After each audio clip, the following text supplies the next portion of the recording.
آج لوگ کہتے ہیں مولانا مسلمانوں کے حالات خراب کیوں ہو گئے؟ میں کہتا ہوں اگر مسلمانوں نے اپنے نبی کا دل نہ دکھایا ہوتا تو مسلمانوں کو یہ حالات نہ دیکھنے پڑتے۔ اور آج بھی میں اپنے جوانوں سے کہتا ہوں مسلمانوں آج بھی اپنے نبی سے معافی مانگ لو، اپنے اللہ کی بارگاہ میں توبہ کر لو اور اتنا عہد کر لو کہ میں کبھی اپنے نبی کا دل نہیں دکھاؤں گا۔ یاد رکھنا یہ گناہوں سے رسول اللہ کا دل دکھتا ہے۔ سیدنا فاروق اعظم کہتے ہیں، لوگ کہتے ہیں چھوٹا گناہ چھوٹا گناہ چھوٹا گناہ، فاروق اعظم کہتے ہیں مجھے تو اتنا سمجھتا ہے کہ گناہ کوئی بھی کرو اس سے رسول اللہ کے دل کو تکلیف پہنچتی ہے۔ اے میری قوم کے جوانوں، اگر تم جوا کھیلتے ہو، اگر تم شراب پیتے ہو، اگر تم ماں باپ کو تکلیف پہنچاتے ہو، اگر تم معاذ اللہ کسی عورت پر بری نظر ڈالتے ہو، اگر تم سود کا دھندا کرتے ہو، اگر معاذ اللہ تم کسی سے فون پر گندی بات کرتے ہو، تم کسی کے ساتھ گندی چیٹنگ کرتے ہو، فیس بک پر بیٹھ کر کے تم کوئی گندگی کرتے ہو، یاد رکھنا آپ کے ابا کو پتا ہو یا نہ ہو، آپ کی امی کو پتا ہو یا نہ ہو، آپ کی بیوی کو پتا ہو یا نہ ہو، آپ کے بھائی بہن کو پتا ہو یا نہ ہو، لیکن آپ کے نبی کو اس کا پتا ہوتا ہے، کیونکہ ہم کسی مردہ نبی کا کلمہ نہیں پڑھتے، ہمارا نبی زندہ ہے۔ ارے نبی اگر سلیمان ہو تو وہ چونٹی کی آواز کو 3 میل کے فاصلے سے سن سکتے ہیں۔ جب سلیمان کا سننا اتنا ہے تو جانے سلیمان کا سننے کا عالم کیا ہوگا۔ اس لیے حضور سن بھی رہے ہیں، حضور دیکھ بھی رہے ہیں۔ میرے عزیز جب نبی ہمارا درود سن سکتے ہیں تو کیا نبی ہمارے گناہوں کو نہیں دیکھ سکتے؟ پھر حضور کو تکلیف نہیں پہنچتی؟ اور قبر میں ایک عام مسلمان کو بھی تکلیف پہنچانا اتنا بڑا گناہ ہے کہ جو کسی مسلمان کی قبر کے قریب سے چپل بجاتے ہوئے گزر جائے تو اس سے مردے کو تکلیف پہنچتی ہے اور اس کے لیے عذاب اور وعید ہے۔ تو جو اپنے گناہوں سے رسول اللہ کو جو اللہ کی مخلوق میں سب سے بہتر ہو اگر ان کو تکلیف پہنچائے تو یہ امت عزت کیسے پائے گی، یہ امت وقار کیسے پائے گی، یہ امت شان و شوکت کیسے پائے گی؟ میرے عزیز آج آپ کہتے ہو نا کہ لوگ ہمیں کاٹ رہے ہیں، ایک ہی بات کہتا ہوں، ایک بات توجہ کرنا، بات مکمل کرتا ہوں، ایک بات لوگ ہمیں کاٹ رہے ہیں، ہم کٹ رہے ہیں، ٹھیک کیوں کٹ رہے ہیں؟ آسان زبان میں آپ کو بتاتا ہوں۔ اللہ کے رسول نے احد کے میدان میں چند صحابہ کو کہا تم اس پہاڑ پہ کھڑے رہنا جب تک میں نہ کہوں تم نیچے مت آنا۔ توجہ کرنا، جو سمجھدار جوان ہے ان کی میں توجہ چاہتا ہوں، جو دھینگا مستی کرنے ہیں میں تو ان سے کوئی بات ہی نہیں کر رہا ہوں، لیکن جو واقعی سن کر کچھ سیکھنے اور عمل کرنے آئے ہیں ان کی خاص توجہ۔ میں کہتا ہوں تقریریں 2 گھنٹے کی 3 گھنٹے کی ہو اپنا معاملہ، لیکن اگر ایک بھی بات آپ کے دماغ میں اتر گئی تو وہ 3 4 5 گھنٹے کی تقریر سے بہتر ایک ہی بات ہے۔ ہمیں لوگ کاٹتے کیوں ہیں؟ ہم کیوں کٹ رہے؟ پوری دنیا میں کیوں کٹ رہے ہم؟ اللہ کے رسول نے اپنے صحابہ سے کہا، چند صحابہ سے، یہ جبل روما ہے اس پر کھڑے ہو جاؤ، جب تک میں نہ کہوں تم اترنا نہیں۔ اگر تم دیکھو کہ ہم گاجر مولی کی طرح کٹ رہے تو بھی مت اترنا، اور اگر تم دیکھو کہ ہم مال غنیمت اکٹھا کر رہے ہیں تو بھی مت اترنا۔ ٹھیک، احد کی جنگ شروع ہوئی، تھوڑی دیر میں مسلمانوں نے کافروں کے ایسے چھکے چھڑائے کہ وہ سر پہ پیر رکھ کے سرپٹ بھاگے، اپنی عورتوں کو، اپنا مال، اپنے اونٹنی، اپنی سواری سب چھوڑ کے بھاگے۔ اب توجہ کرنا، جب وہ سب چھوڑ کر کے بھاگے تو جن کو رسول اللہ نے پہاڑ پہ کھڑا کیا تھا ان میں ہو گیا اختلاف۔ کچھ نے کہا کہ نیچے اترو، جنگ ختم ہو گئی۔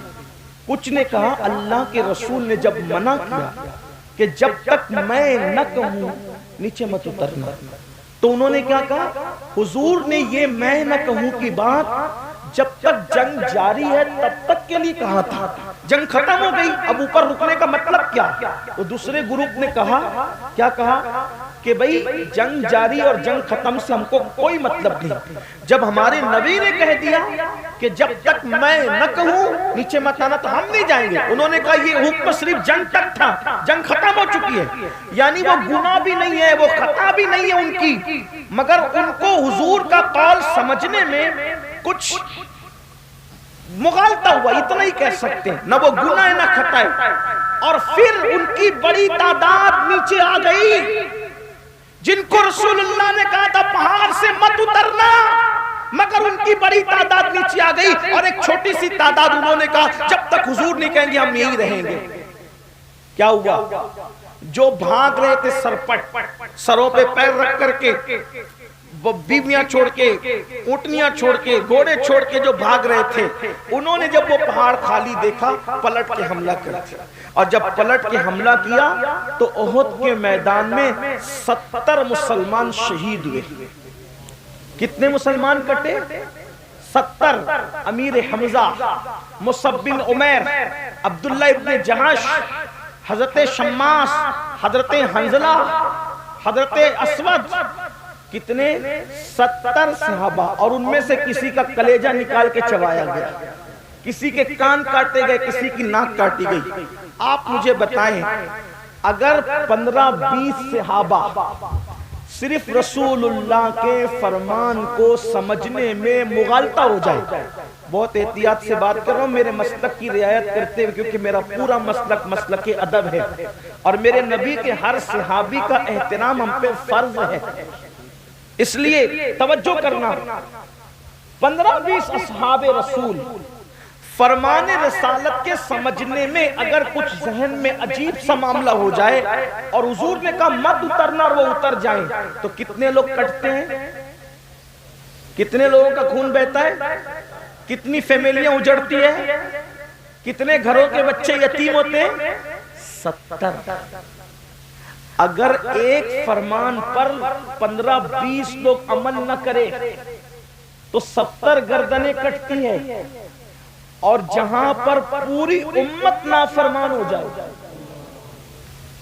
پوری امت، اور وہاں تو فرمان کو سمجھنے میں مغالطہ ہو رہا تھا، نافرمانی نہیں تھی، خطا نہیں تھی، حضور کے ساتھ جفا نہیں تھی. یہاں تو رسول اللہ نے جن باتوں کو کھول کھول کر کے بیان کیا کہ یہ مت کرنا، یہ مت کرنا، یہ مت کرنا، کروڑوں لوگ وہی سب کچھ کر رہے ہیں، تو کیا کٹو گے نہیں؟ مرو گے نہیں؟ اس امت پر کبھی بھی زوال نہ آتا اگر یہ امت رسول اللہ کے ساتھ وفا کرتی. ہم نے جرائم کیے، بتاؤ کس مسلمان کو پتہ نہیں زنا کرنا حرام ہے؟ اتنے بھولے ہو گئے مسلمان. کس مسلمان کو پتہ نہیں کیا گناہ ہے کیا نیکی ہے؟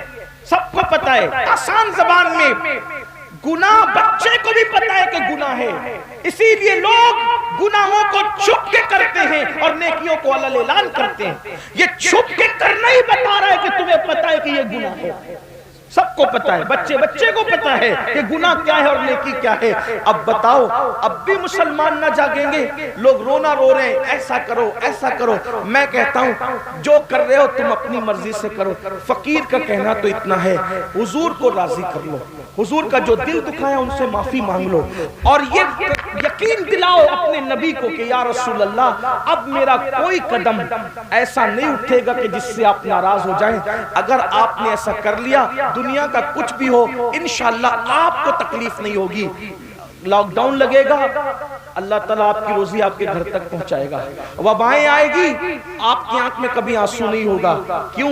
اس لیے کہ ایک بار حضور کو راضی کر کے دیکھو حضور کو راضی کرنے کا مزہ کیا ہے، حضور کو راضی کرنے کا لطف کیا ہے، حضور کو خوش کرنے پر انعامات کی برسات کیسے ہوتی ہے. نادان ہے مسلمانوں کو نہیں پتا. اگر پتھر حضور کو راضی کر لینا، پتھر حضور کے نام پہ نرم ہو جائے نا، پتھر عزت پا جاتا ہے. میں پوچھتا ہوں دنیا میں کروڑوں پتھر ہیں، سارے پتھروں کو عزت نہیں ملتی، لیکن وہ پتھر جو رسول اللہ کے قدم کے نیچے نرم ہو کر نقش قدم کو اپنے سینے میں اتار لیتے ہیں، کبھی سر پہ رکھے جاتے، کبھی آنکھوں میں رکھے جاتے، کبھی منبر پہ رکھے جاتے ہیں. پتھر رسول اللہ کے قدموں کے نیچے نرم ہو جائے وہ ہمیشہ کی عزت پا جاتے ہیں. اگر انسان حضور کے فرمان تلے نرم ہو کر حضور کے فرمان پہ عمل کرنے لگ جائے، زمین کے اوپر بھی عزت ہے، زمین کے اندر بھی عزت ہے. اس لیے میرے بھائیوں، میری آپ سے درد دل کے طور پہ یہی گزارش ہے، نیک بنو، گناہوں کو چھوڑو. اللہ کے رسول صلی اللہ علیہ وآلہ وسلم فرماتے ہیں بہترین مہاجر وہ ہے، بہترین ہجرت کرنے والا وہ ہے جو گناہ چھوڑ دے اور نیکیوں کی طرف آئے. ایسا ہجرت کرنے والا بہترین مہاجر ہے. آؤ ہجرت صحابہ نے کی تھی, اب ہجرت نہیں, لیکن ہجرت ابھی بھی اس اعتبار سے ہے کہ ہم اگر گناہ کو چھوڑ کر کے نیکیوں کی طرف آتے ہیں تو یہ بھی ہجرت ہے, اور اس سے بہترین ہجرت کچھ نہیں ہو سکتی. میرے آقا فرماتے ہیں ہجرت کرو مالدار ہو جاؤ گے, یعنی گناہ کو چھوڑ کر اگر نیکیوں کی طرف آؤ گے تو اللہ تعالیٰ تمہیں مالا مال فرما دے گا, بہت برکت دے گا اللہ. آؤ میرے بھائیوں, اللہ کی بارگاہ میں سچی توبہ کرو, رجوع کر لو اس کی طرف, معافی مانگ لو اس سے, اور رسمی مسلمان اور اسمی مسلمان بن کر زندگی مت گزارو, بلکہ حقیقی مسلمان بن کے زندگی گزارو. ایسا مسلمان جس کا چلنا, جس کا بولنا, جس کا اٹھنا, جس کا بیٹھنا, جس کا سونا, جس کا جاگنا, یہ سارے اعمال سے لوگ دور سے دیکھ کر کہیں کہ جب 1450 سال کے بعد مسلمان ایسا ہے تو جو اسلام لایا وہ پیغمبر اسلام کی شان کا عالم کیا ہوگا, ان کے کردار کا عالم کیا ہوگا, ان کے اخلاق کا عالم کیا ہوگا. بس یہی پیغام لے کر ہم یہاں پر آئے تھے. حضرت مولانا جاوید صاحب اور ان کی پوری ٹیم کو مبارکباد کہ انہوں نے خوبصورت جلسہ سجایا. اللہ تعالیٰ اس محفل کو اپنی بارگاہ میں قبول فرمائے, اور آپ سب کی محبتوں کو اللہ تعالیٰ قبول فرمائے. اور میں آپ سے گزارش کرتا ہوں کہ مجھے 4 بجے دلی ایئرپورٹ پہنچنا ہوگا, اس لیے آپ سب کی محبتوں کا شکریہ. اگر آپ مجھ سے مصافحہ کریں گے, دوڑیں گے, بھاگیں گے تو ممکن. بیٹھو, ابھی محفل ختم نہیں, بیٹھ. حضرت مولانا صاحب بیان فرما رہے تھے اور میں ان کے اور آپ کے درمیان مخل ہو گیا تھا, تو میں چاہوں گا بیٹھ. دیکھو اتنی دیر تک بات کی, اس کے بعد بھی لوگ وہی کر رہے ہیں جو وہ کرنا چاہتے. دستار اچھا, یہ بچے کی دستار ہو رہی. اللہ تعالیٰ اس بچے کو علم نافع عطا فرمائے.